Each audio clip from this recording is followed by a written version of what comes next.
November 7. Delighting in God's will.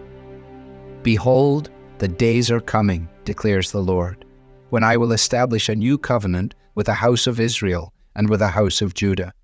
Not like the covenant that I made with their fathers on the day when I took them by the hand to bring them out of the land of Egypt.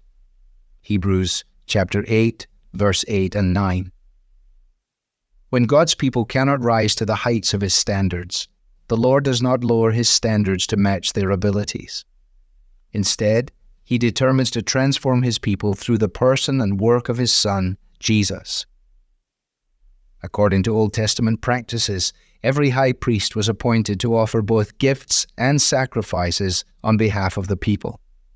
However, when Jesus came to fulfill the role of our great high priest, He ushered in the new and perfect covenant by offering Himself as the final sacrifice. By His death and resurrection, Jesus secured a covenant that cannot be broken, a covenant that these words had looked forward to when the prophet Jeremiah first spoke them, a covenant that transforms the hearts of those with whom it is made. But how does this transformation take place? Following His resurrection, Jesus ascended into heaven and sat down at the right hand of the throne of the Majesty in heaven. This decisive act not only signified that His work was complete, but also initiated the coming of the Holy Spirit. Prior to His death and resurrection, Jesus essentially told His disciples, "It is necessary for me to go away. If I'm here, I'm just here, in this body and in this place. But when I go, when I send the Holy Spirit in all of His fullness, He will not only be with you, but He will be in you, all of you, wherever you are. And He will take the things that are mine, and He will make them precious to you." It's the ministry of the Holy Spirit, then, to transform and renew our hearts so that God's law will be written on them, and so that it will be our delight to do His will. Previously, God's ways were irksome to us.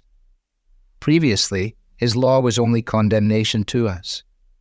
But now it has become a joyful reality. To live in purity, wholeness, and faithfulness has now become our delight. The new covenant also enables us to know God through His Word. Our knowledge of God doesn't come primarily through sacraments, a hierarchy of priests or teachers and pastors. Instead, all of us, from the least to the greatest, can know God. When we know God personally and intimately, we are assured of our forgiveness. And when we see Christ personally and intimately in His Word, we are transformed by the Spirit to become more like Him. This is the wonder of what Jesus has done as our great high priest.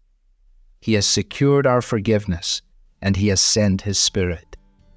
In what ways are you struggling to obey God, or even really to want to obey Him? Ask Him to work through you, by His Spirit, to transform your view of His law and to enable your obedience of it. What you could never do on your own, you can do as you keep in step with Him. Devotional material is taken from the Truth for Life Daily Devotional, copyright Alistair Begg. It's published by the Good Book Company. This reading was digitally created by Truth for Life and is used with permission. For more clear, relevant Bible teaching, visit truthforlife.org.